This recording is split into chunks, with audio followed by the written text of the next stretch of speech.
Hi, welcome back to my channel. My name is Rebecca, and today in this video I'm going to talk about some common energy level issues that can happen at any stage in life. What can happen if they're left unbalanced or unchecked over a long period of time, and how a regular yoga practice can help you stabilize those energy levels for optimal health and lead you to long-term health and vibrance.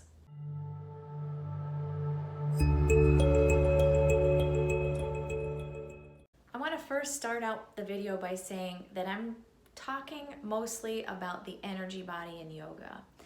I'm not talking necessarily about nutrition and sleep and things like that, which are all very important for the physical body.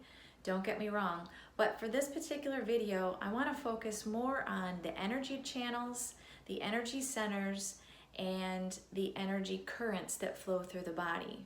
If you haven't seen my video on the 5 layers of a human being, you should check that out before you get any further into the video.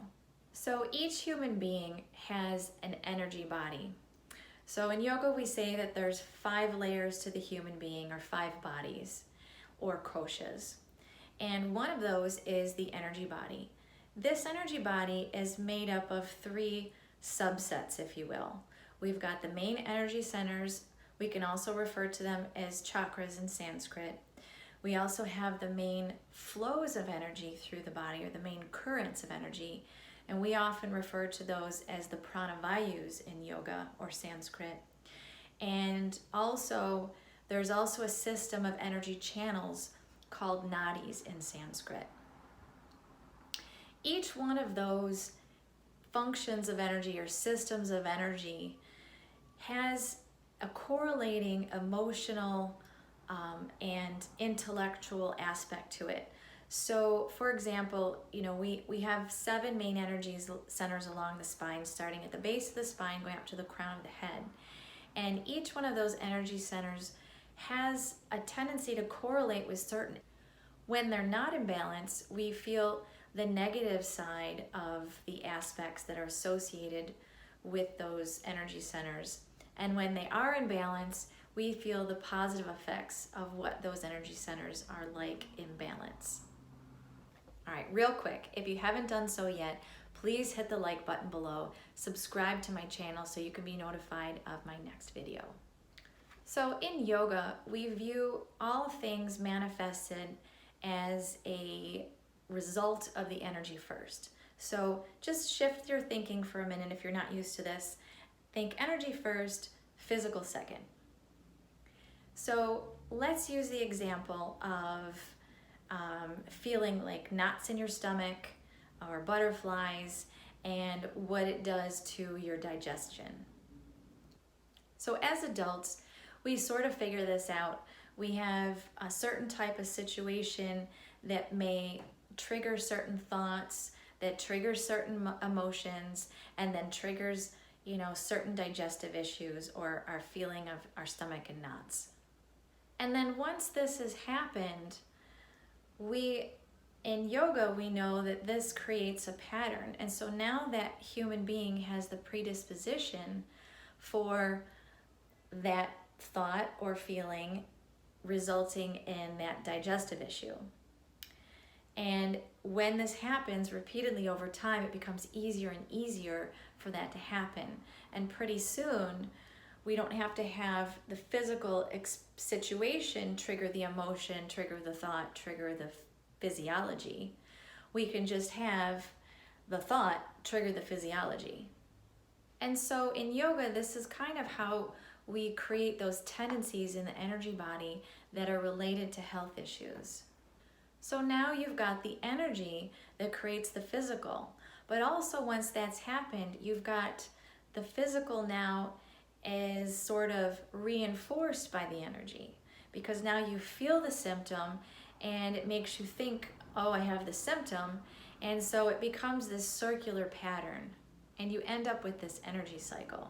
However, if you practice some sort of energy harnessing practice, anything, I particularly like yoga, but other activities like Tai Chi and Qigong I'm sure there's a few more that I haven't thought of, but those come to mind.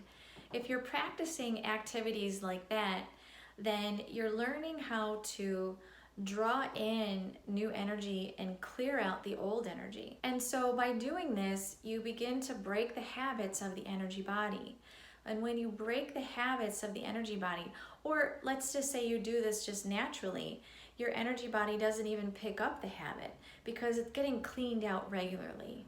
And honestly, this is like an energy, I call it an energy management tool, but it's also a type of hygiene, right? It's like brushing your teeth. Imagine if you didn't brush your teeth for a whole week straight. They'd be feeling pretty funky, you know? But if you brush them regularly and take care of your teeth, they stay healthy. So if you're familiar with some sort of energy moving practice, then you understand that you're moving out the old energy, pulling through fresh energy, and you're balancing the energy systems, flows, and channels in the body. So let me use like a real life example. So for the simplicity of the video, let's just talk about anxiety. I think this is one that most people can relate to. It's fairly common, and honestly, in yoga, the feeling of anxiety can come from a blockage in a number of your energy centers. It's not just one or two. And it really depends on the source of the anxiety in your life that would indicate which energy center might be blocked. So let's just say you will work with the first energy center, and that one's real basic. It's the instincts of survival. And so if you have fear surrounding your ability for survival, you will probably have a blocked first energy center, which is at the base of the spine. And then when the energy center at the base of the spine is blocked, we can have these feelings of being ungrounded. We start to lose our connection to the earth's energy. The earth's energy is what helps us stay in this. The earth's energy is literally a frequency that helps ground us in our center of being. It helps us stay connected to the healing frequencies of the earth. And when we become a different frequency than what's the natural frequency of the earth, we get this feeling of being ungrounded, so we become disconnected. And when that starts to happen, we start to feel kind of unbalanced in all of the energy centers. So let's kind of backtrack a little bit. So anxiety, let's say it has to do with the fear of survival. I'm just throwing this out there because right now, at the time of this recording, we're 5 months into a global pandemic here in the US that's just kind of been going on longer and longer. And I would imagine that it's kind of creating a bit of fear in millions of people in the US. And if this is happening, then obviously I would guess that anxiety levels are probably on the rise. And if you're not really familiar what grounding is and what it's all about, I'll put a link in the description box below, but I have another video on that. And if you feel extreme high levels of anxiety, you might have an anxiety attack or a panic attack. And if you've ever experienced anything like that before, you know that sometimes they can come on quickly. And the feelings that are associated with it, it's in the physiology of the body, and you start to experience increased heart rate. You might break out into a sweat. You might feel nervous. You might feel nausea. All of those things at the same time is very unsettling. And then once you've got that feeling, then all you can think about, oh my gosh, I'm having an anxiety or a panic attack. And so interestingly enough, the first thing medical professionals will say to help calm you in the middle of an anxiety or a panic attack is to control your breathing in and out through the nose, slow and controlled, and make it equal on the inhale, equal on the exhale, and even count if you like to sort of, keep track. Well, this is basically what we do in a yoga practice. When you're doing the poses, we control the inhale and the exhale through the nose, make it an equal inhale, equal exhale, and when we're doing this, we're balancing the energy body. We're balancing the physical nervous system of the physical body, and we're balancing the energy body. So you can see how this is kind of all intertwined, right? The human being is it's a complex being, and that's why in yoga we don't separate the different layers. Many people don't know these tools of yoga and breathing techniques to help reduce anxiety or to manage anxiety. And so when these feelings and physiological responses are left unbalanced, so when the energy system's left unbalanced, unchecked over a long period of time, you end up with more debilitating diseases like heart disease, thyroid issues, and irritable bowel syndrome. Those are kind of like the top 3. I hear those quite a bit when people come in to see me for private sessions. And so when I hear about these things, I think to myself, oh, okay, we're going to work on first chakra, we're going to work on calming breath and grounding. Based on what I've already told you, you can see that if you have a regular weekly practice of yoga, you can see how it can help to kind of intercept that pattern of energy creating and manifesting in the physical.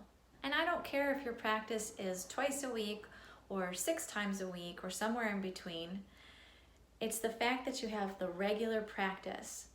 Obviously, if you're practicing just 1 or 2 times a week, it's going to take longer to stabilize your energy body and probably a little bit more effort if you have anxiety or panic issues. It doesn't matter. It's still helping. It's still working. It's still something. It's better than nothing. And if you're practicing 4 to 6 times a week, you're basically making yourself nearly untouchable.